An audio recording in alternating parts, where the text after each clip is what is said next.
bahwa Alkitab ini ditulis oleh manusia yang diilhami roh. Oke. Nah, nggak apa-apa ditertawakan juga nggak ada masalah. Iya. Oh ya, pertanyaannya, Jadi tulisan Lukas itu, dengerin, tulisan Lukas mengatakan Saulus itu nabi, benar atau salah? Terus ini saya.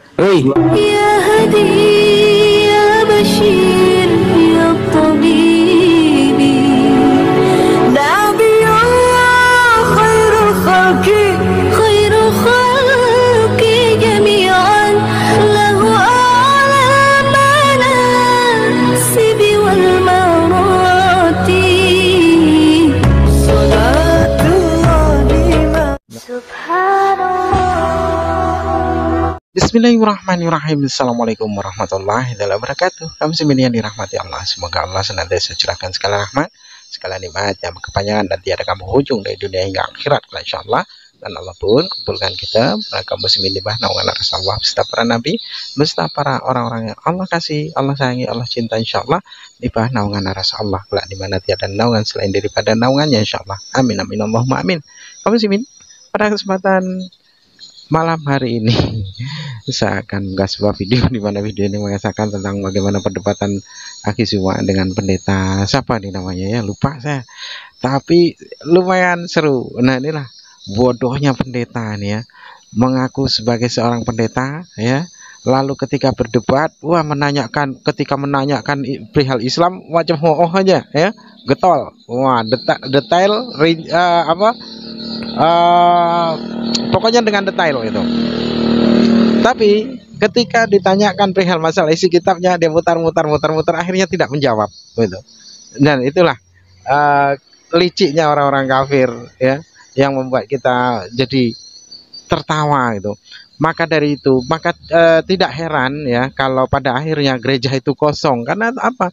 Tengok pendetanya saja begini modelnya itu. Hampir semua pendeta itu bodoh semua. Oke, demikian kamu simin videonya. Emang di luar bangsa Israel tidak ada keselamatan. Kau paham itu ya? Paham. Betul, nggak ada tuh, nggak ada keselamatan di luar Israel. Termasuk kau nggak selamat, karena kau bukan Bani Israel. Selamat kau, masuk neraka kau. Nah, kena dia omongannya sendiri. John. Nah. Saya ini menerima ajaran Alkitab ini dari orang-orang Bani Yahudi, makanya kitab Taurat. Dari mana pula ajaran lu dari Bani Yahudi? Gitu. Tetapi kau mau cuma satu nabi loh, satu nabi. Siapa bilang ajaran kalian itu dari Yahudi? Siapa bilang tertulian itu Yahudi? Apa-apanya kau ini? Santo Agustin siapa bilang Yahudi? Kalian tuh ajaran kalian itu dari penyembah pagan. Karena hasil konsili yang digagas oleh si Konstantin. Nah, terima kasih kau sama Konstantin itu. Kau ajak Yahudi. Mana ada Yahudi percaya Tuhan kau itu Tuhan, jangankan jadi Tuhan, Mesias jangan diterima sama Yahudi. Ada-ada aja kau. Jadi gini ya, dalam Matius pasal 28 itu jelas. Perintah yang siapa Matius? Kepada segala bangsa ya. Tapi katanya tadi Tuhanmu cuma memberikan Torah kepada orang Israel. Sekarang berubah pikiran dia. Perjanjian lama. Jadi udah berubah. Enggak, jadi udah berubah pikiran dia. Udah berubah pikiran. Tadinya cuma untuk Bani Israel, sekarang udah berubah gitu. Perjanjian baru. Ini Tuhanmu bertobat ya. Itu untuk John. Ini Tuhan bertobat ya. Maksudnya gini loh, Tuhan tuh bertobat. Tadinya cuma pilih Bani Israel, tapi kayaknya Bani Israel dari pilih tetap aja kurang ajar, berubah pikiran Tuhan. Tobat dia jadi ya udahlah semua bangsa aja gitu. Tapi terus dari bangsa Israel itulah maka berkat-berkat John, udahlah diam dulu John. Aku mau kasih kajian dulu. Diam dulu. Ini ilmu. Diam dulu, di mute ya. Jadi teman-teman ya, dengan adanya kitab Mazmur pasal 147 1920 ini adalah bukti bahwa hukum Taurat itu memang berlakunya untuk Bani Israel. ya untuk Bani Israel. Maka kalau pertanyaan diajukan kepada umat Islam, mana kitab Torah kalian, mana kitab Torah kalian, nah kalian itu bertentangan dengan Mazmur.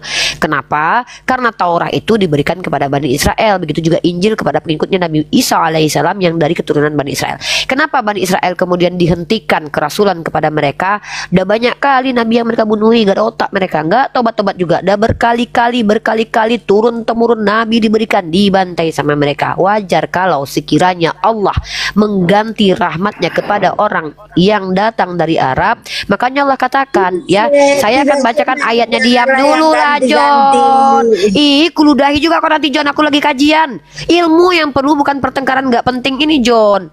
Ngapain dengarkan omonganmu yang nggak jelas itu? Entah apa-apa aja katamu. Kita bicara yang disembah Tuhan Yesus pasti bukan yang disembah Muhammad. Dengar ya Bang Rifa. Nabi Muhammad nggak disembah, ada aja kau. Yang disembah Tuhan Yesus pasti bukan yang disembah Muhammad. Iya, terserah gue masak iya dulu. terserah ya. Dengar baik saya John. ya. Perjanjian. Kalau dalam surat Yunus kita baca teman-teman ya, bahwa Allah memfirmankan ayat yang sangat indah dengan diksi yang sangat indah ya. Orang-orang Yahudi ini adalah orang yang sangat iri, memiliki iri kedengkian terhadap rahmat yang diberikan kepada kaum lain. Makanya mereka itu ada istilah goyim. Ya, tradisi mereka itu merendahkan orang di luar bangsa mereka. Dalam catatan-catatan buku mereka itu merendahkan bangsa lain. Makanya mereka percaya ketika tertulis dalam kitab Samuel, Tuhan itu membantai suku Amalek demi mempertahankan Bani Israel. Kalau kita percaya dengan narasi dalam kitab ini, maka kita percaya Tuhan itu seolah-olah rasis. Bayangkan Tuhan menghukum turun-temurun sebuah bangsa. Ya, kalau kita lihat dalam Keluaran pasal 17 nomor 16, Tuhan berperang melawan suku Amalek turun-temurun loh. Bayangkan, apakah memang ini adalah Tuhan yang betul? Makanya ada aliran Marsionisme. Apa aliran Marsionisme? Aliran Marsionisme ini adalah aliran yang mana membedakan Tuhan Perjanjian Baru dengan Tuhan Perjanjian Lama. Menurut orang-orang Marsion, yang di Perjanjian Lama itu adalah iblis. Kenapa? Karena membantai orang seenak udelnya gitu loh. Anak kecil yang mengatakan Elia botak-botak, naiklah botak, dibantai. Ya, Onan yang tembak luar dibantai. Ahas yang terpegang tabut Tuhan gak sengaja karena itu mau tergelincir lembunya dihabisi. Ya, giliran David meski dipapap hoba-hoba endos kayak bini orang gak dihabisi, tapi yang dihabisi anak hasil jinanya. Giliran Yehuda meski dipapap sama menantunya punya anak keturunannya nenek moyang Tuhan kalian gak dibantai. Kenapa dibiarkan itu? Karena memang orang Yahudi senang sekali membanggakan keturunannya dan merendahkan orang lain. Inilah orang Yahudi, dan kalian menerima pernyataan orang Yahudi, sementara kami maaf, kami tidak percaya dengan mulut dan lisannya orang Yahudi. Kenapa? Karena Al-Quran melegitimasi bahwa mereka suka merubah-rubah dan mereka suka mendengarkan kabar bohong. Dan bahkan Tuhan kalian mengatakan bahwa orang Yahudi itu adalah ular beludak. Itu ya. Nah, kalian dapat informasi dari mana tentang agama kalian? Kalian bilang dari orang Yahudi. Itulah kalian ketipu orang Yahudi. Kenapa kami bilang kalian ketipu orang Yahudi? Ketika orang Yahudi mengatakan bahwa Yesus adalah anak hasil Joni, anak haram jadah, dan dia mati karena telah menista Tuhan, kalian tepuk tangan. Ini kalian. Ya, inilah kalian. Ketika Yesus, kau percaya dia mati di tiang salib terkutuk? Nggak tahu kok judulnya di sini yang disalib ya adalah makhluk terkutuk. Ketika orang Yahudi mengatakan terkutuk itu laki-laki, kau terkutuk karena Tuhan kau terkutuk. Aku bagaimana mungkin terkutuk karena aku memuliakan Tuhanku. Kau Tuhan yang terkutuk, apalagi Tuhan kau. Yesus pasti bukan yang disembah Muhammad. Suka-suka kau, ya. Tuhan maka kau menyembah apa? Tuhan kau menyembah roh. Gue masak. Tuhan kamu menyembah siapa? Tuhan kok menyembah Tuhan? Tuhan kamu menyembah Tuhan siapa? Tuhan saya yang Kristus menyembah Yehovah, Tuhan tertinggi. Tuhan kamu, dengerin dulu pertanyaannya. Tuhan kamu menyembah siapa? Menyembah Yehovah bapaknya. Bapaknya, jadi Tuhan menyembah ini. Jadi Tuhan menyembah Tuhan. Iya betul.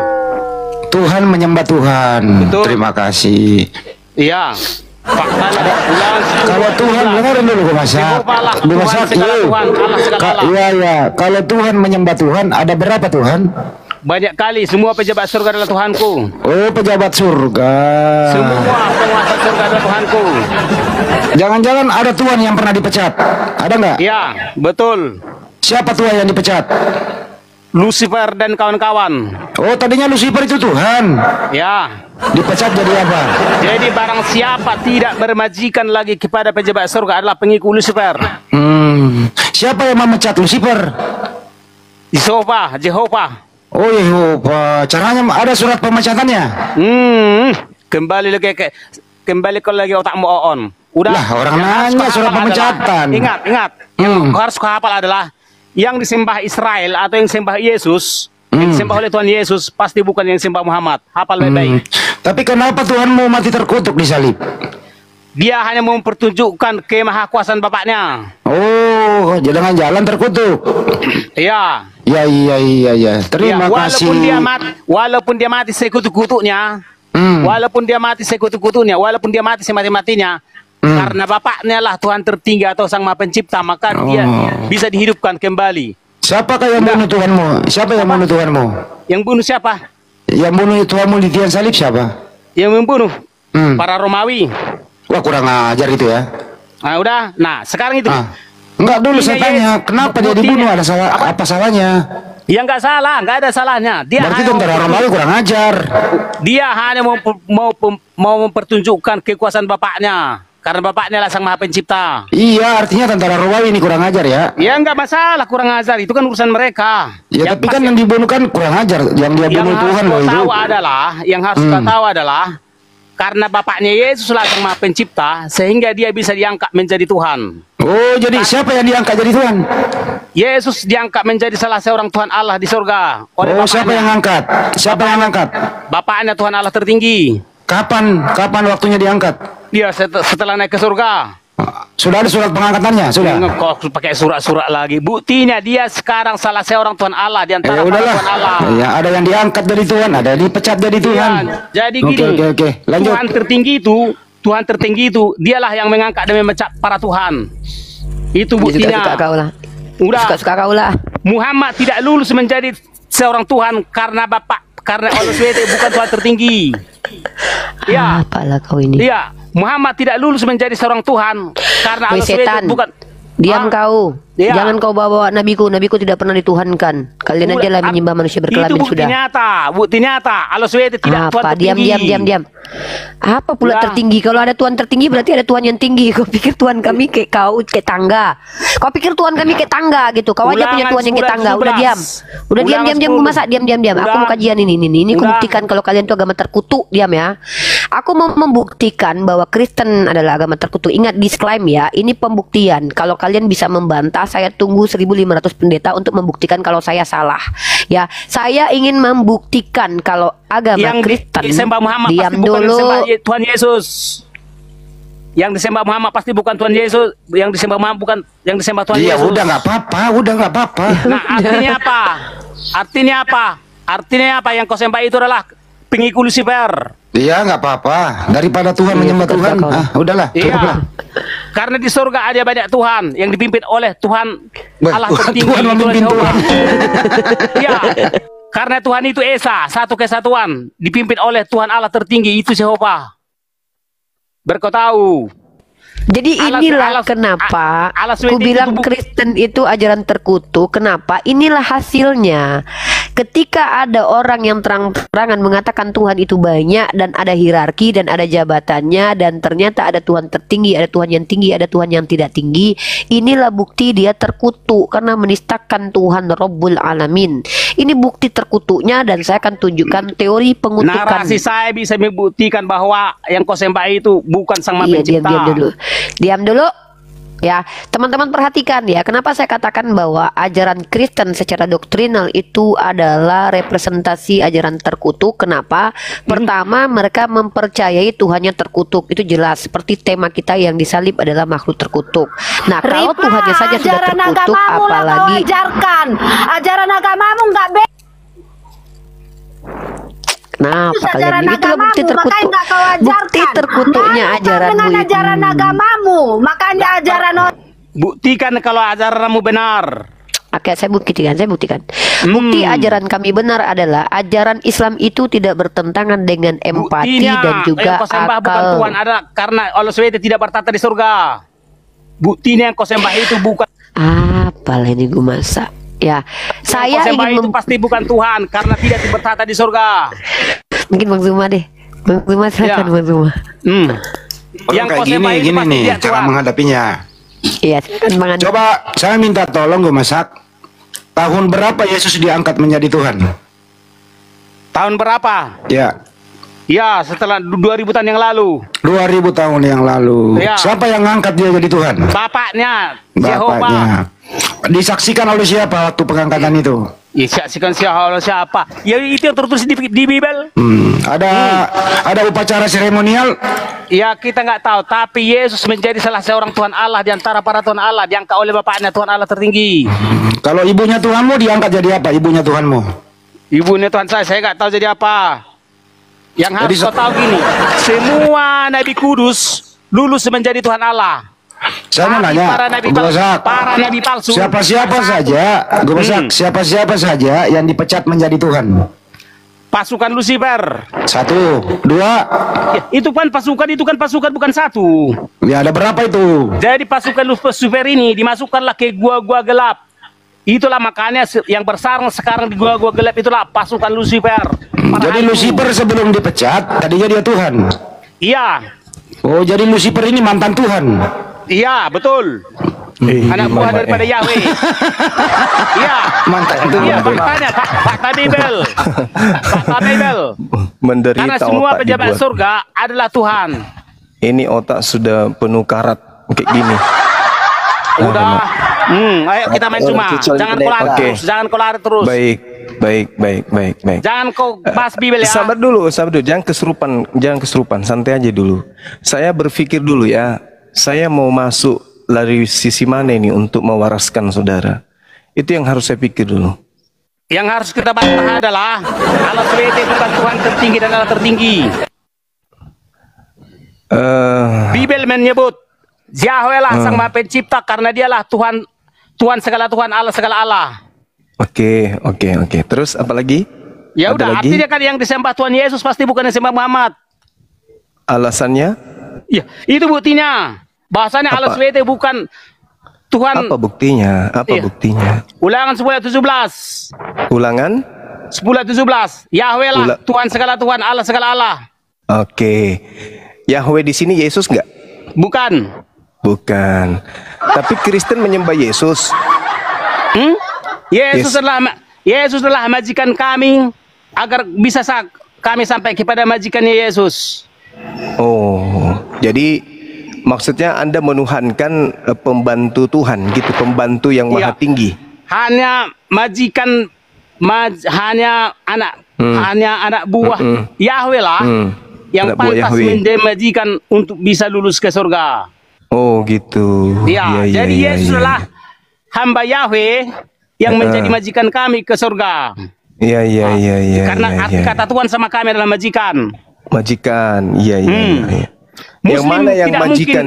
Muslim Yang mana tidak yang mungkin lulus ke majikan? surga karena Muslim tidak bermajikan di surga. Bisa ndak kita diskusi tuh ganti-gantian bicara? Kau aja dari tadi ngomong, aku aja sekarang ngomong dulu. Kenapa kamu kayak gugup? Tidak mau berhenti menggonggong? Enggak. Kayak gugup menggonggong terus itu kenapa? Jadi pengaruh yang apa harus kira-kira paham adalah itu? yang disembah oleh Tuhan Muhammad pasti bukan yang disembah oleh Tuhan Yesus. Boleh saya berbicara sebentar habis itu kau bantah? Oke. Ya baik. Tuhannya Yesus itu maha suci. Tuhan yang disembah oleh Yesus itu maha suci. Sedangkan Tuhan yang disembah oleh umat Islam itu juga maha suci. Menurut saudara ada berapa hakikat yang maha suci?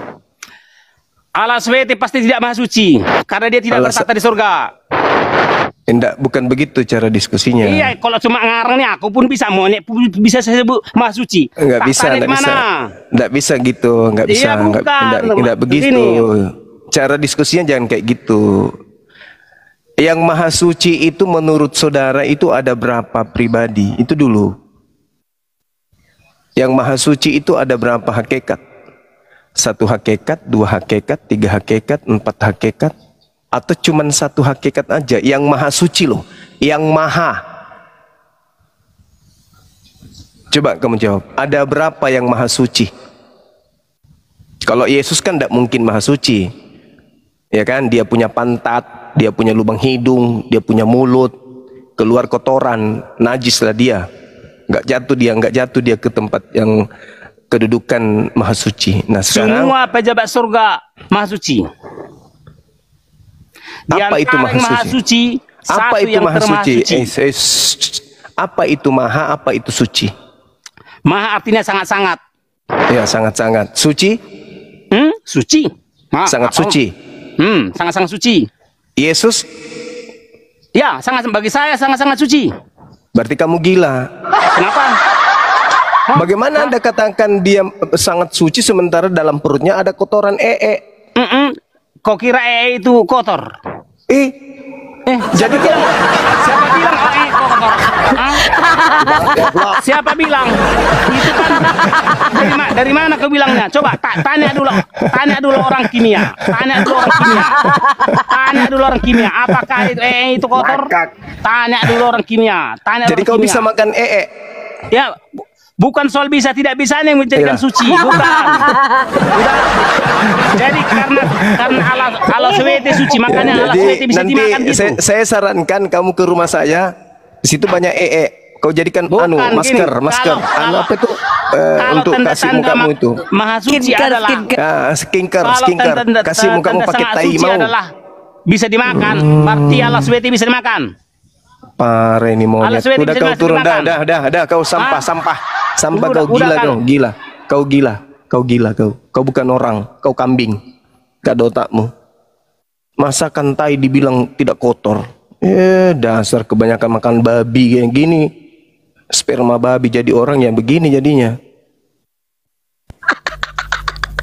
Semoga anakmu ndak kayak gitu ya. Mudah-mudahan anakmu ndak begitu ya. Siapa namanya tadi? Lawak. Masa. Ya, gue masak. Mudah-mudahan anak keturunanmu tidak gila kayak kau. Ini boleh saya bertanya ini? Apalagi ini?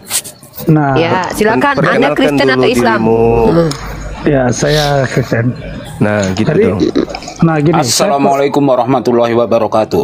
Waalaikumsalam. Jadi saya mendengarkan Uni Rifa, Juma sama Nandar itu kan seseorang yang memproklamasikan ataupun mempertahankan keyakinan iman Muslim, betul ya? Yes, betul. Jadi saya bertanya ini, saya juga sudah membahas tentang edukasi di akhirat itu. Nah, kalau di akhirat itu pastinya ada nanti perkumpulan masa ya, kepercayaan saudara kita Muslim, dan di alam barzakh, terus ada juga di al-ard, al-hisab, al-mizan, al-sirat, dan api penyusihan. Nah, jadi terkait mengenai ini saya bertanya tentang al-mizan.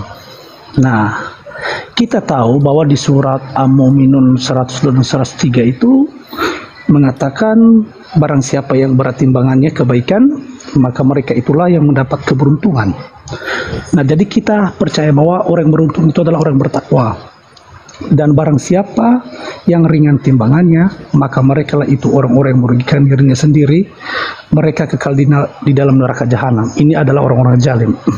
Nah, terkait mengenai al-mizan sebagai alat pengukur amal dan dosa, perlu kita sebagai manusia itu kan menganalisis ataupun observasi tentang al-mizan ini. Nah, jika amal dan dosa pun jika amal dan dosa itu seimbang, kemanakah final kehidupan manusia?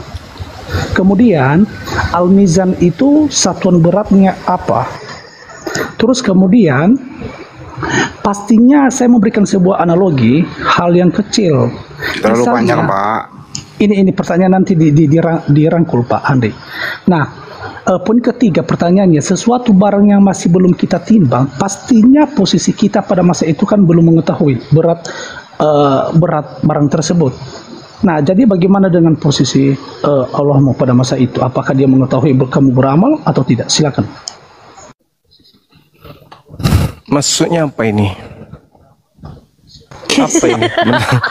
Apa maksudnya ini? Panjang tapi nol. Apa maksudnya? Bukan Kamu masalah. ngomong apa? Jawabannya, sini saya jawab. Nol. Oke. Jawab saja, Allah itu maha tahu. Jadi nggak usah kau meragukan kemahatauan Allah Subhanahu Wa Taala, itu jawabannya. Loh, oke. Gini Pak Andri. Nah, kena kan langsung. Gini bro, kamu kan saya sudah beberapa kali membawa narasi ini pada Ustadz KBS, Ustadz Falah. Ya dan udah aku transitkan ke Bang Zuma, boleh aku udah tangkap. Aku transitkan ke Bang Zuma, boleh? Ya. Silakan.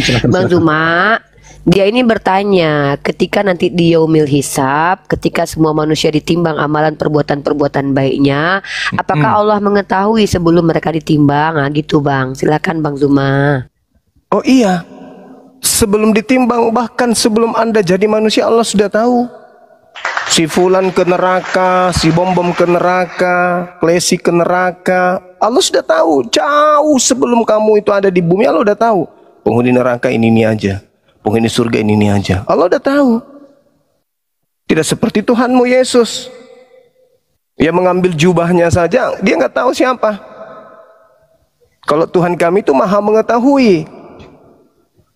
Itu Tuhan kami, Annallaha sami'un alim, maha mengetahui Tuhan kami itu. Baik, saya tanggapi ya. Kita santai aja ya, Bang Zuma ya. Iya. Nah, jadi saya juga sekarang ini mendalami tentang edukasi keyakinan Muslim.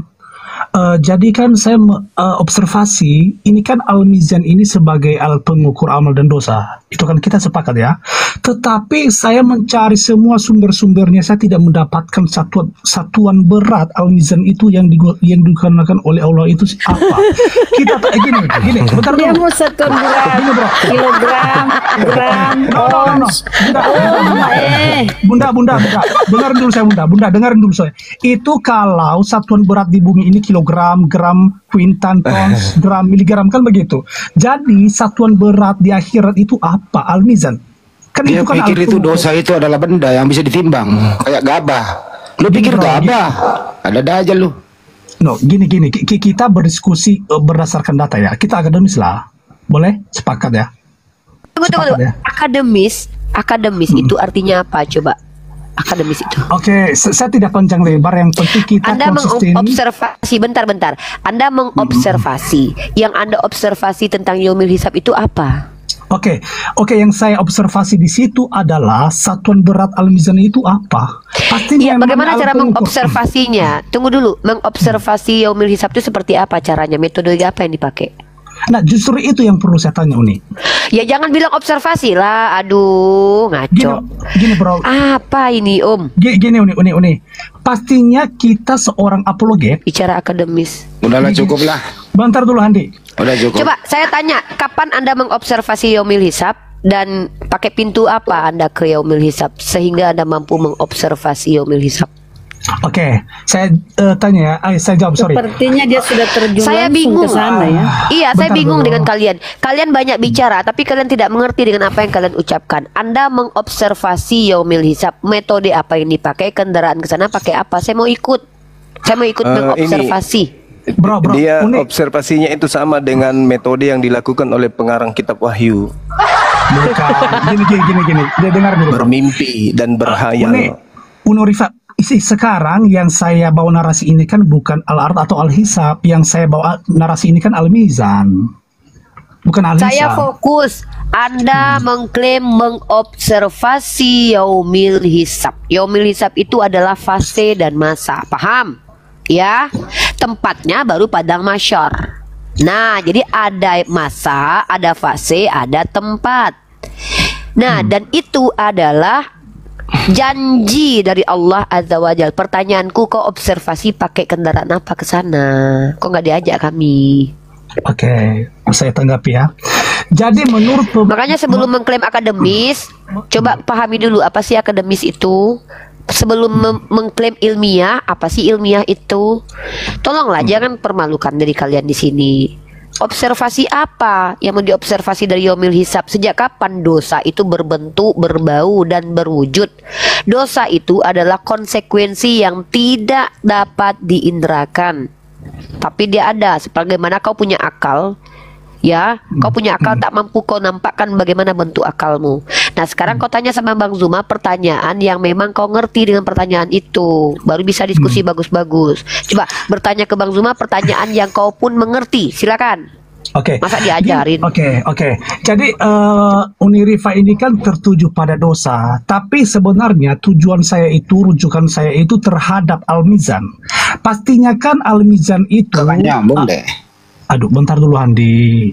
Al-Mizan itu kan sebagai alat pengukur berat amal kebaikan manusia di akhirat. Betul kan? Al-Mizan. Yang jelas gini loh, kesimpulan saya, orang yang pemakan babi, penyembah manusia, merusak timbangan nanti. Begitu aja. Gini. Oke, gini Andi ya. Andi. Makanya saya katakan dari tadi, kita dulu ini konsisten. Saya juga ingin belajar ini. Bukan berarti, jadi kalaupun kalian memberikan ranah yang salah, pastinya bagaimana saya mungkin bisa mendapat edukasi. Edukasi bro, udah terlalu jauh mau melangkah, nggak bisa selalu edukasi, susah. Udah terlalu parah.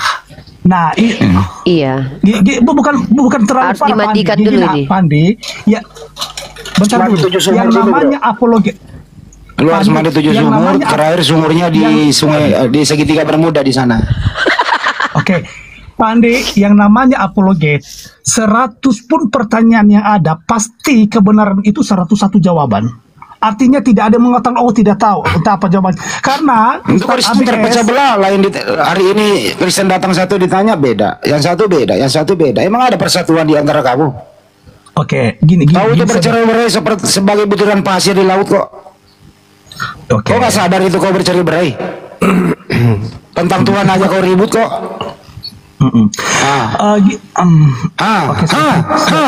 Masalah Tuhan aja kau ribut, tiap hari kau ribut masalah Tuhan. Terus kapan kau bersatu? Oke, gini Andi. Oke kan? Kita santai. Kita santai Andi. Saya pernah juga mendalami tentang di alam barzakh itu yang disebut juga dalam malaikat di alam kubur. Dan pastinya Pernah dikubur, Bang? Bentar dulu, Uni. Enggak, Anda bilang Anda mendalami alam barzah dan alam kubur, udah pernah dikubur? Ku bilang ini ponakan dari penulis kitab Wahyu ini. Iya kayaknya. Iya. Enggak. Saya cuman dari kemarin itu saya mengatakan di roomnya Abu Karb, sampaikan salam saya kepada Juma ataupun Rifa. Mari kita berdiskusi santai berdasarkan data yang ada. Juma nggak menerima orang diskusi yang masih dalam perawatan. Lu berobat dulu, sembuhkan dulu. Loh, gini Andi, berarti kalau kalian itu tidak mau menjawab, artinya berobat dulu. Saya sarankan jangan berobat ke medis, tapi non medis lah. Mau ke dukun. Iya. Lanjut. Ya, kita kasih edukasi yang di bawah ya teman-teman, terkait dengan al-mizan. Kalau di akhirat nanti di yaumul hisab, sebenarnya orang-orang kafir itu tidak ada lagi mizan bagi mereka, nggak ada timbangan. Al-Quran menyatakan di dalam surah Al-Kahf ayat ke 100 berapa itu? 104 apa 105 teman-teman. Di situ Allah menekankan A'udzubillahi minasyaitonirrajim, ulaikal ladzina kafaru bi ayati rabbihim waliqa'i fahabitat a'maluhum. Mereka orang-orang kafir itu orang yang mengingkari ayat-ayat Allah dan tidak percaya terhadap pertemuannya dengan Tuhannya, maka sia-sialah perbuatan baik mereka, dan kami tidak memberikan penimbangan terhadap perbuatan baik mereka pada hari kiamat. Mereka nggak ditimbang, mereka nggak dihizab lagi. Orang-orang ini kafir langsung neraka, tak ada kemudian timbangan-timbangan, itu nggak ada. Sedangkan yang dipertanyakan oleh saudara kita yang dia sibukkan dirinya kemudian bertanya, itu hanya berlaku kepada umat Islam saja. Penimbangan amalan baik buruk itu hanya berlaku kepada umat Islam. Kalau orang Kristen tidak ada lagi baik buruknya mau ditimbang apa, orang semuanya hancur kebaikannya, amal perbuatan baiknya itu nggak dihitung, semuanya hanya kekufuran. Nah, Allah menyatakan wanadaul mawazin. Yang dimaksud di ayat berapa itu? 47 Al-Anbiya, kami akan memasang kemudian neraca yang tepat pada hari kiamat. Cuma lu kayak jawaban lu, gantian gua kasih pertanyaan. Maka tiadalah dirugikan seseorang barang sedikit pun, ini kata botol, Allah. masa dia didengar-dengari bosan. Dan jika amalan itu hanya sebesar biji sawi, pasti Allah mendatangkan pahalanya, dan cukuplah Allah sebagai pembuat perhitungan. Jadi yang dihitung amal kebajikannya itu adalah umat Islam, umatnya baginda Rasul Muhammad SAW, atau umatnya Nabi Musa, Nabi Isa, dan seterusnya. Tapi orang-orang kafir itu nggak ditimbang, langsung digelodok pakai mobil truk. Kata Bang Luga itu pakai mobil truk digusur ke neraka. Otomatis ya Bang Juma ya? Otomatis. Sementara yang mengalami penimbangan itu adalah orang yang beriman. Orang yang beriman. Nah, itu pun kalau di dalam kaidah Islam, orang-orang yang beriman dan beramal soleh, di dalam Al-Quran surah At-Taghabun yang sering kita bahas di ayat 9, Allah Subhanahu wa Ta'ala menjelaskan bahwa ketika penghakiman itu nanti datang, hari di mana kesalahan-kesalahan kita kemudian diungkap oleh Allah, Allah menyatakan, wa may yu'min billah wa ya'mal salihah yukaffir anhu sayyi'ati wa yudkhilhu jannah. Barang siapa yang beriman kepada Allah dan mengerjakan kebajikan kepada Allah, niscaya Allah akan menghapus dosa-dosanya. Melakukan kebajikan. Itu. Jadi kalau orang kafir ngapain ditimbang? Mau dihapus dosa-dosanya? Enggak lah. Terus amal kebaikannya mau diapain kalau memang ada amal kebaikannya? Mau dimasukkan ke surga? Enggak juga. Berarti semuanya hangus dan yang ada hanya dosa, kekafiran. Jadi mereka finar di neraka jahanam, kekal khalidina fiha. Jadi seperti itu teman-teman. Jadi kalau ada orang kesurupan kayak tadi membahas tentang al-misan segala macam, apa urusannya? Lah orang kafir itu di neraka kekal, tak ada kebaikan. Sedangkan di dalam Bible pun diterangkan seperti itu. Matius 10 ayat 34, kemudian Mazmur 62, Amsal 24, Yesaya 3, Yeremia 17, kemudian Yeremia 32, Yehezkiel 7. Semua manusia akan dibalas sesuai dengan perbuatan masing-masing. Bahkan kalau kita lihat di dalam Yohanes berapa itu teman-teman? Yohanes 5 nomor 29 ya. Akan dibangkitkan dan akan diupah sesuai dengan perbuatan masing-masing. Itu loh. Sia-sia orang Kristen belajar timbangan, karena orang Kristen mati langsung neraka, langsung nggak ada lagi menghilang, tinggal dulu minum kopi nggak ada, langsung neraka. Waalaikumsalam, ntar Bang. Waalaikumsalam. Ntar dulu Bang, jangan dulu Bang, dipotong ya. Iya, jadi tidak ada itu Bang Handi. Silakan Bang Handi. Ya. Jadi kalau orang kafir itu otomatis satu, tidak ada lagi timbangan. Karena kalau orang kafir ditimbang itu nanti timbangannya di neraka. Nah, timbangannya itu seperti besi panas, api membara. Jadi lolos sudah dari timbangan langsung ke neraka. Nah, di sana mendapatkan pesta kembang api di neraka. Jadi nggak ada lagi timbang-timbangan. Udah otomatis sudah metik dia. Udah metik. Ya, metik. metik. Allahu alam. Ya, silakan Bang. Saya izin berkomentar. Ntar dulu Bang, kedua juga adalah Bang Banyuma, tolong juga dijelaskan. Gitu Banyuma. Diam dulu. Izin ya. Saya tidak tersinggung sama sekali Bang Hunter atau siapapun. Ya, saudara-saudaraku. Saya tidak tersinggung sama sekali, tidak merasa bahwa iman kekristenan dizolimi begitu. Saya penganut iman kekristenan monoteis, Abang, yang percaya kepada Allah yang tunggal, Allah yang esa, Elohim Yahweh, Allah. Ternyata ada Kristen kok mengucapkan salam tadi ya. Allahnya bangsa Israel, ya, Allahnya Nabi Abraham, Ishak dan Yakub, Allahnya Ismail, Allah yang disembah oleh manusia, ciptaan, Allah yang mengutus putra tunggalnya, Tuhan dan Juru Selamat kami, Tuhan bagi orang-orang yang menganggap Yesus bukan Tuhan, Tuhan pun tidak masalah. Yesus disebut Tuhan, disebut Nabi, disebut Tuhan, Yesus tidak pernah tersinggung ya. Dia mau disebut setan pun dia tidak tersinggung ya. Beliau tidak tersinggung sama sekali karena beliau rendah hati. Abang ini bukan sisi ceramah Bang, Abang ya, mau apa? Enggak, saya mau ini saja, mau menjelaskan begini. Enggak perlu penjelasan, Abang mau bertanya atau mau diskusi. Kita mau butuh penjelasan Anda loh. Pertanyaan begitu. Penjelasan mengenai apa yang saya dengarkan tadi, bahwa kaum Nasrani, kaum Kristen akan dibakar habis di neraka begitu. Nah, saya mau mencoba bertanya begini.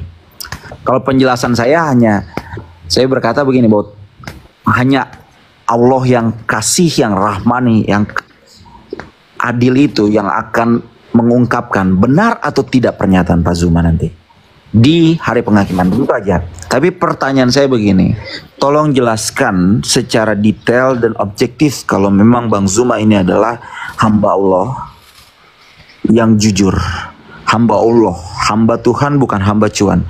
Jelaskan yang benar secara spesifik pemahaman tentang kafir di dalam Al-Quran, ya. Sebutkan berapa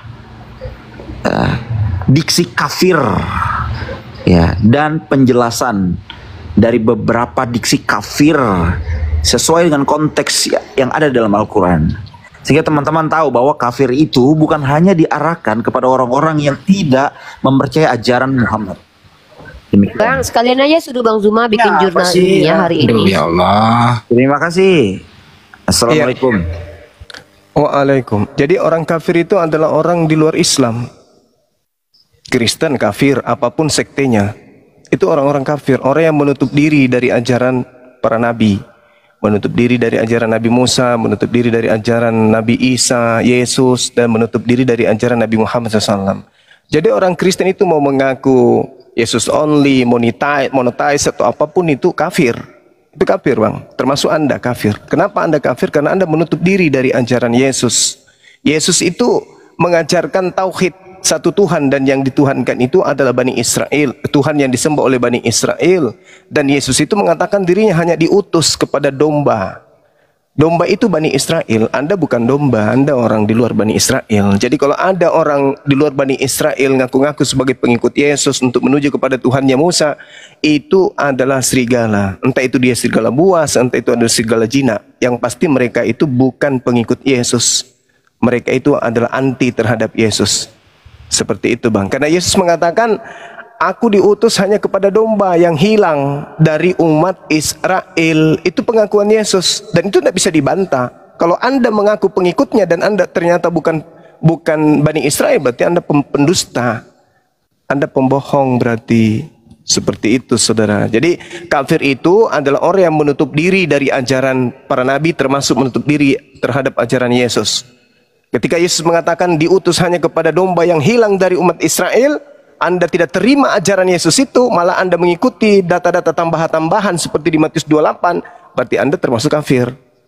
Apalagi kalau ditambah lagi makan babi, tidak bersunat, nah itu tambah kafir lagi. Apalagi mereka yang mempertuhankan anak Maria, oh semakin kafir lagi. Bang Zuma di report. Bantu teman-teman ya. Jelas ya Bang ya, kata kafir itu ya rujuk kepada orang yang menolak ajaran. Belum jelas. Ya kalau kognitif yang tidak mampu mencernanya nggak masalah. Kata kafir itu ditujuk. Bang Zuma sudah tegaskan gini loh Bang. Sekalian aja Anda suruh Bang Zuma bikin jurnal ilmiah. Terus ada kan di sini orang kuliah aja disuruh membuat sebuah jurnal tuh nggak ada cerita dalam 1 menit 2 menit selesai. Ya, Bang Zuma menjelaskan mau konteksnya apapun ya kafir tetap orang yang tidak menerima ajaran dari nabi-nabi yang diutus oleh Allah Subhanahu wa taala, kafir. Oh, gitu ya. Itu jelas. Ya, paham. Berarti saya mendengar kafir, Anda kafir. Iya, boleh, silakan aja. Saya tidak tersinggung karena yang bicara memang nggak perlu tersinggung. manusia. Emang kafir ya kafir aja. Iya, maksud saya gini, kalau yang saya dengar dari ustadz tertentu ya, saya tidak perlu sebut namanya. Dia sangat harus. Kita tuh nggak suka gini ya. Kita nggak suka dapat informasi dari orang nggak jelas gini loh. Enggak. Ini tempat kita belajar loh, bukan tempat penyesatan loh.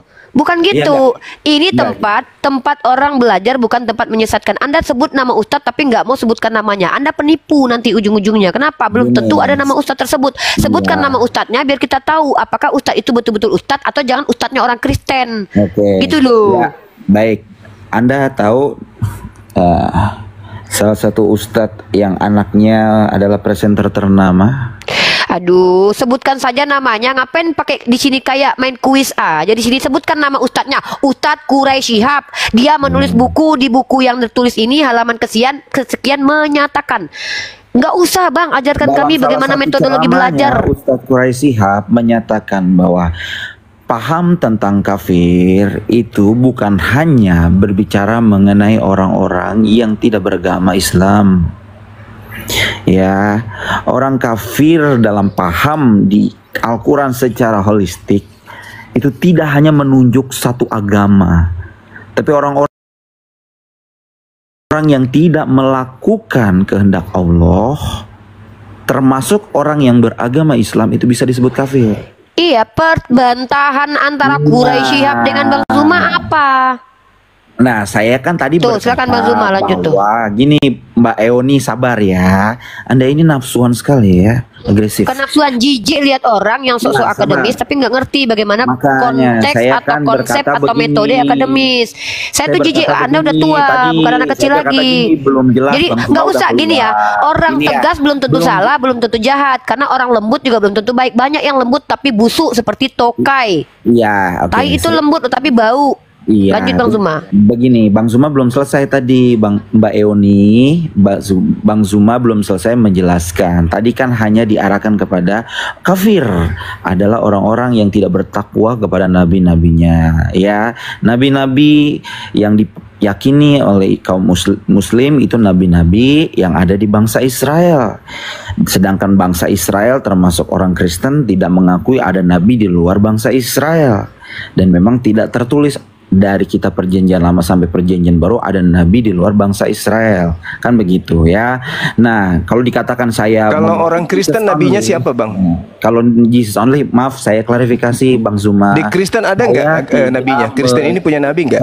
Gini Bang Zuma, banyak nabi ya. Coba tunjukkan satu nabinya orang Kristen. Adam. Ya, dari Adam. Ya itu nabi kan kami percayai dong. Abraham, nabi yang diutus, nabi yang diutus untuk Kristen itu siapa? Oh, itu siapa nabi yang diutus? Bisa jelaskan dari A sampai Z kalau dalam konteks perjanjian baru. Nabi ya, silakan. Siapa nabinya orang Kristen? Okay, siapa baik. nabinya orang Kristen? Saya jelaskan ya. Dari definisi. Ini kan Mas tanya ya Bang Zuma, padahal saya belum selesai loh tadi mendengar penjelasan tentang enggak, kalau pembual enggak usah, Pak. Nggak ngerti pun, dijelaskan pun nggak ngerti kalau pembual. Oh enggak, saya bukan pembual, saya hanya pembual bang, pembual kayak iblis bang, kayak iblis ketika datang ke Eden menggoda Adam dan Hawa itu manis, mulutnya lembut, seperti abang ininya. Enggak. Jadi kami umat Islam itu tidak termakan dengan kelembutan Kristen, orang-orang gereja itu kami tidak terpesona karena kenapa? Kafir itu bagian daripada setan. Setan itu menjerumuskan manusia dengan bisikan-bisikan halus, bang. Iblis itu menggoda dengan halus. Jadi kalau Anda berpura-pura bermanis-manis di sini itu tidak main bersama kami, gitu, bang. Saya tidak berhalus-halus. Karena gini, Mas, dalam diskusi atau dialog lintas enggak, masalahnya Anda itu berbicara kayak jualan obat. Anda mengatakan bahwa tidak ada nabi di luar Kristen. Seakan-akan Kristen itu bagian daripada Yahudi. Anda mimpinya terlalu kelamaan, terlalu banyak kenyang makan uang jemaat. Tidak ada itu Kristen Yahudi, itu sama. Kristen itu adalah Abu Dasarah. Kristen itu adalah bidat yang dikutuk oleh orang Yahudi, bahkan dikutuk oleh Yesus. Kristen itu. Jadi jangan Anda seakan-akan lebih paham kekristenan karena Anda pendeta. Enggak, Anda masih di bawah. Ilmu Anda selama masih Anda pendeta, Anda masih di bawah saya. Anda harus maklum itu. Jadi kalau Anda berbicara mengenai kafir, kafir itu iblis. Apa kerjaan iblis itu? Istakbara wa kana minal kafirin. Iblis itu sombong. Siapapun manusia, kalau Anda mengatakan bukan hanya orang Kristen, umat Islam pun kalau dia sombong terhadap perintah Tuhannya, boleh dikategorikan itu, tapi bukan kafah. Mereka hanya terkategorikan sifat karena sombong, tetapi tidak kafah. Kenapa? Karena mereka masih mempunyai Allah, masih mengenabikan Rasulullah. Nah, kalau dia tidak melakukan salat, itu cuman ingkar bukan ingkar terhadap perintah, tetapi karena hanya malas, karena hanya godaan setan, mengikuti syahwat. Itu jangan diartikan kafir. Umat Islam ketika tidak sholat kafir, umat Islam tidak pakai hijab kafir, bukan begitu. Yang dimaksud kafir kafah itu ya Kristen yang tidak menerima perintah Tuhan. Sekarang kalau Kristen ditanya, atas perintah siapa kalian makan babi? Oke, baik, saya jelaskan dulu ya. Itu aja dulu. Ya, saya jelaskan secara singkat, jelas dan padat. Baik, ya. Oke. Pertama saya klarifikasi bahwa saya monoteis bukan Jesus only, tapi saya mempercayai Allah yang Esa, Allah yang tunggal Elohim Yahweh, Allah yang disembah Abraham, Ishak, Yakub, Allah yang mengutus Yesus Kristus sebagai Al-Masih, juru selamat manusia. Itu yang pertama. Jadi itu harus dipahami dulu. Jadi bukan Jesus only, bukan Allah Tritunggal, ya. Itu juga salah diartikan oleh banyak orang Kristen, khususnya Gereja Ras Utama. Tapi saya tidak mau membahas tentang itu. Itu yang pertama. Ya. Yang kedua, ya, kalau Anda bicara soal saya kafir atau saya pemahamannya lebih rendah daripada Anda, saya hanya mau beritahu Islam itu 700 tahun setelah Kristen dan 2100 tahun setelah umat Yahudi yang menerima Taurat ya di Gunung Horeb. Iya, kebodohan itu memang lebih dulu, Bang. Makanya dengar dulu dong. Jangan lagi kalau bicara. Kebodohan itu memang lebih dulu. Pintar itu nanti ada muncul setelah bodoh. Proses baru pintar. Ya, jadi jangan bangga karena lebih dulu. Yang lebih dulu enggak, itu bodoh. Makanya itu silakan. Kalau anda menolak Yahudi berarti Anda juga bodoh. Saya tidak menolak Yahudi. Anda yang aneh. Anda yang aneh. Ketika kemudian Anda mengatakan Anda percaya kepada Tuhannya Yahudi. Tuhannya Yahudi di dalam kaitannya pengajaran Torah hanya memberikan Taurat perjanjian baru kepada Bani Israel dan Bani Yehuda. Anda di mana pada saat itu? Anda dalam kelompok mana? Islam di mana? Anda kelompok di mana? Kalau bicara gitu Islam di mana? Lah, Islam tidak di luar tidak di dalam Yahudi. Emang Kristen yang ngaku-ngaku bagian dari Nabi di luar Yahudi. Kalau Anda bicara soal buktinya Nabi Muhammad. Buktinya Nabi Muhammad. Kejadian 21 nomor 23. Aku juga akan membuat perjanjian dengan anakmu itu sebab dia juga anakmu. Aku akan membuat mereka menjadi raja dari bangsa-bangsa. Tuh. Itu bicara soal Ismail, bukan ya, betul. Muhammad. Nabi Muhammad itu keturunan Nabi Ismail. Nanti dulu itu bicara silsilah panjang, bro. Nah, ya, makanya saya katakan Islam itu dengar. Di dalam Kejadian 17 nomor 7, aku akan menjadi Tuhanmu, Tuhannya Ismail, Tuhannya Ishak, secara turun temurun. Ada nggak dia mengatakan bahwa aku akan menjadi Tuhannya Romawi, Tuhannya Katolik? Tidak ada. Oke. Kalau Anda percaya kepada Tuhannya Yahudi, harusnya Anda tidak Kristen hari ini. Karena Tuhannya Yahudi tidak mengenal agama Kristen itu. Agama Kristen itu tidak dikenal. Itu agama buatan orang Romawi. Iya, nggak apa-apa bagi. Saya mau nanya satu pertanyaan. Saya mau nanya pertanyaan satu kepada kau. Sebutkan satu nabi yang beragama Kristen. Itu aja pertanyaan. Kalau lu nggak jawab turun. Sebutkan satu nabi yang beragama Kristen sama dengan agamamu. Itu aja pertanyaan saya. Izin ya Bang Jumba ya. Nabi Paulus. Hanya itu satu-satunya. Enggak, suruh dia jawab. Kamu agama Kristen, tunjukkan satu nabi yang beragama Kristen. Baik, sabar. Saya buka ayatnya. Jangan usah pakai ayat, sebut nama dulu. Siapa nabi itu yang beragama Kristen? Spesifik kan Anda tanya nabi. Iya, sebutkan dulu namanya, baru pakai data. Siapa? Oke. Yang kisah 13 nomor 1. Yang beragama beragama Kristen. Ya, Paulus bukan nabi ya. Itu nabi ya. Inilah kau pendeta tapi bahlul. Makanya aku bilang ilmu itu minim. Oke, ini banyak. Ada pendeta yang pernah bicara itu cerdas, pintar mengetahui Bible. Kisah para pewarta 13 nomor 1. Saulus sebelum mengganti nama menjadi Paulus itu sudah nabi di Antioquia. Alamak. Anda salah besar. Paulus tidak pernah disebut nabi. Coba sebutkan dalilnya.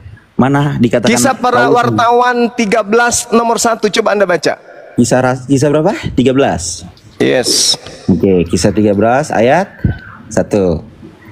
Nah, yaitu kita baca ya. Kita baca. Pada waktu itu dalam jemaat di Antioquia, jemaat Kristen, ada beberapa nabi dan pengajar, yaitu Barnabas dan Simeon yang disebut Niger, dan Lukius orang Kirene, dan Manehem yang diasuh bersama dengan raja wilayah Herodes, dan Saulus. Saulus itu bukan golongan nabi. Itu beberapa nabi. Itu kita ayat selanjutnya. Baca dulu ayat selanjutnya. Itu kitabmu. Ya. Jangan ku ngarang-ngarang lagi. Pada waktu itu dalam jemaat Antioquia ada beberapa nabi dan pengajar, termasuk Saulus. Kalau dia bukan nabi menurut asistennya, lalu mengapa dia mengatakan aku dipilih dari sejak dalam rahim ibuku? Dipilih jadi apa?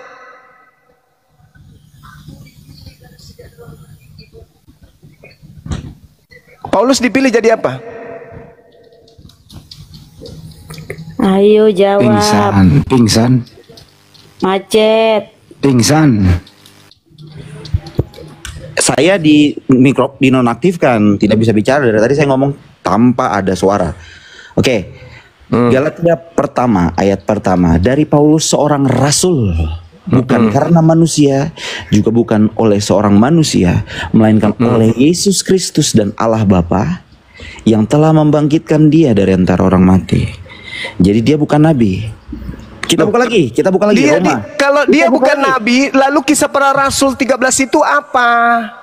Saudara, ini kan pengakuan dari Rasul Paulus sendiri. Terus kisah para rasul ini keliru. Kisah rasul, Anda tahu siapa yang nulis kisah rasul? Itu asistennya Lukas, asistennya Paulus. Ya, asistennya Paulus. Paulus bukan? Bukan asistennya. Ya, makanya. Oh, berarti Lukas salah. Makanya berarti salah. Berarti Lukas salah. Ya, belum Lukas salah. Anda gini. Berarti Lukas salah. Karena sudah menuliskan Saulus gurunya ini sebagai nabi. Salah dia berarti. Itu yang pertama. Kalau Saulus ini bukan nabi, lalu 13 bukunya itu apa? Dari mana dia dapatkan bukunya itu? Saudara tadi mengatakan dia menerimanya bukan dari manusia. Yesus manusia. Baru saya ngomong. Silakan supaya nggak putus-putus. Silakan Bang Zuma. Sekarang Anda harus iakan bahwa Saulus itu nabi. Kenapa? Dia punya tulisan 13 buku yang menjadikan Anda menjadi Kristen. Kalau dia bukan nabi, lalu dari mana dia mendapatkan tulisan-tulisan ini? Katanya wahyu, berarti dia nabi. Seorang nabi itu adalah orang yang mendapatkan wahyu. Ulangan berapa itu? Ulangan 12 nomor 6. Jika di tengahmu ada seorang nabi, maka aku Tuhan akan menyatakan diri kepadanya dalam mimpi, dalam penglihatan. Itu di kitabnya orang Yahudi. Di dalam ulangan apa bilangan? Bilangan ya kawan-kawan. Sudah? Bilangan 12, sabar dulu. Bilangan 12 ya. Di situ dikatakan sangat jelas bahwasanya jika di tengahmu ada seorang nabi, maka aku Tuhan akan menyatakan diriku kepadanya dan berbicara kepadanya. Bilangan 12. Nah, kalau kemudian Anda mengatakan apa yang dituliskan Paulus ini adalah firman Tuhan, berarti Paulus nabi. Saulus dikatakan di kisah para rasul 13 nomor 1, Saulus nabi. Paulus sendiri mengatakan dalam Galatia 1 nomor 15, aku dipilih dari sejak dalam kandungan ibuku. Dan Anda harus tahu, kalau rasul berarti nabi. Nabi belum tentu rasul, tapi rasul sudah pasti nabi. Paulus mengaku rasul, berarti dia nabi. Apa bukti kenabian daripada Paulus? Adanya kitab-kitabnya. Kalau dia nabi palsu, maka kitabnya palsu. Kalau dia nabi palsu, maka buku-bukunya itu adalah catatan-catatan nabi palsu. Dan memang Paulus menubuatkan dia sebagai nabi palsu. Tuh. Oke, sudah? Oke, sudah. Boleh gantian, tapi jangan dipotong teman-teman, supaya diskusinya enak gitu ya. Saya menghormati kok apapun interpretasi. Ya, silakan Anda menyalahkan Lukas karena telah mengatakan bahwa Saulus itu nabi. Oke, baik ya. Gini, lu jawab dulu, itu tulisan Lukas itu benar atau salah? Ya, ini saya mau jawab, Bang Handi. Ini seorang ini penjagal ya. Sabar ya, Bang. Iya, saya penjagal. Kalau orang yang muter-muter. Pertanyaan Bang Juma, tulisan Lukas itu dengerin. Tulisan Lukas itu mengatakan Saulus itu nabi, benar atau salah? Jawab dulu. Oke, baik. Saya jelaskan. Jangan jelaskan, jawab. Benar atau salah? Nah ini, elah. Anda ini terlalu diktator. Sabar, ya. Baik, begini. Apakah Paulus itu adalah nabi? Ya. Kita harus paham, yang nulis ini kisah Rasul adalah Lukas. Ya, Lukas menjelaskan beberapa orang di sini. Yang pertama adalah Barnabas, Simeon, ya. Kemudian Lukius, lalu Menahem, ya, dan Saulus. Jadi ada berapa oknum di situ? Ada 5 oknum, ya.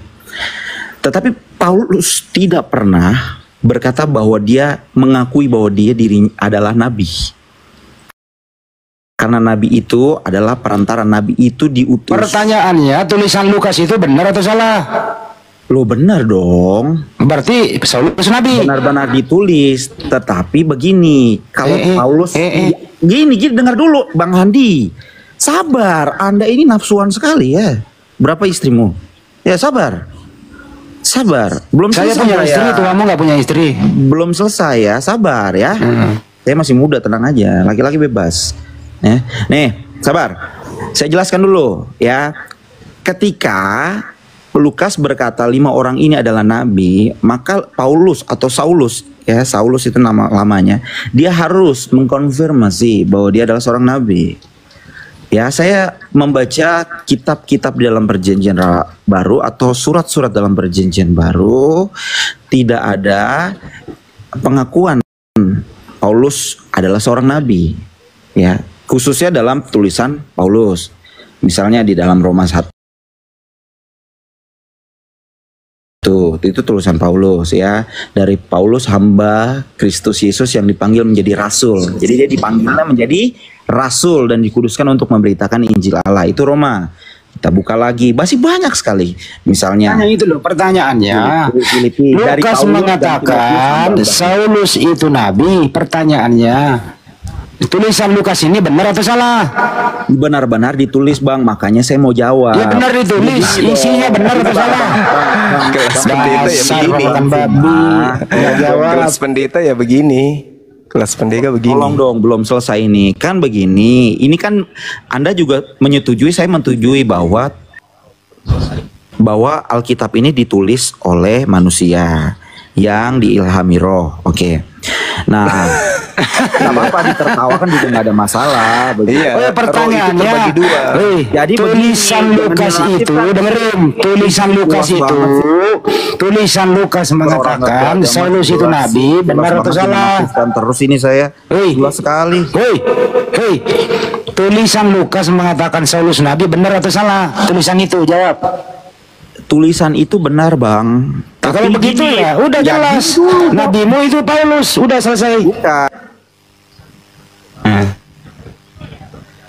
Belum selesai dong. Kan saya katakan bahwa Paulus harus mengkonfirmasi. Ini saya kok dinonaktifkan mulu. Tidak perlu mengkonfirmasi. Ya? Kenapa? Nah, Paulus harus konfirmasi dong. Karena kan nggak bisa. Anda ngarang itu ceritanya. Karena nulis iya, tapi kan Paulus sendiri menulis Timotius. Di kitab Timotius sendiri, Lukas mengakui Paulus bagian mana? Itu di bagian mana saat banyak orang-orang yang meninggalkan Paulus. Ini Paulus mengatakan dia bersama dengan Lukas. Berarti Lukas tahu persis tentang Paulus. Betul. Nah, Anda sendiri siapa? Kok Anda mengatakan Paulus itu bukan nabi, sedangkan orang yang bersama dengan Paulus mengatakan gurunya itu adalah nabi. Ente siapa? Anda jangan murtad loh berkata Paulus nabi. Nabimu adalah Nabi Muhammad. Jangan gila kau, jangan kau gila. Dengar. Tidak sampai di situ, saudara. Tidak sampai di situ pendeta pembohong. Tidak berkata bohong. Dengar, pendusta. Dengar, pendusta, penyesat. Dengarkan. Yesus nantinya akan berkata. Dengar, pendusta, dengar. Yesus sendiri nantinya akan berkata, waspadalah kepada nabi yang palsu. Paham kau? Nabi-nabi palsu. Ya ini nabi palsu yang menerima sebuah catatan ini kemudian didapatkan dari mana?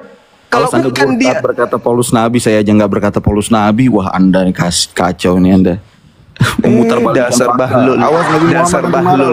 Dasar bahlul. Ini sedang saya menjelaskan Paulus itu nabi palsu, monyet. Dasar pendeta, bisanya kemudian menipu. Kau pikir kau bisa menyesatkan di sini? Nggak bisa. Saya katakan Paulus nabi berdasarkan Lukas, kampret. Bukan berdasarkan iman saya, berdasarkan Lukas. Kau kok bahlul? Kau kejar perpuluhan, jangan bodohi orang. Ya, kau bodohi jemaatmu aja. Nggak ada bisa kau bodohi di sini. Jangan kau pakai tabiat iblis, bermanis-manis, berlembut-lembut. Nggak make bagi kami. Kalau udah Kristen bagi kami itu udah cap hitam. Paham?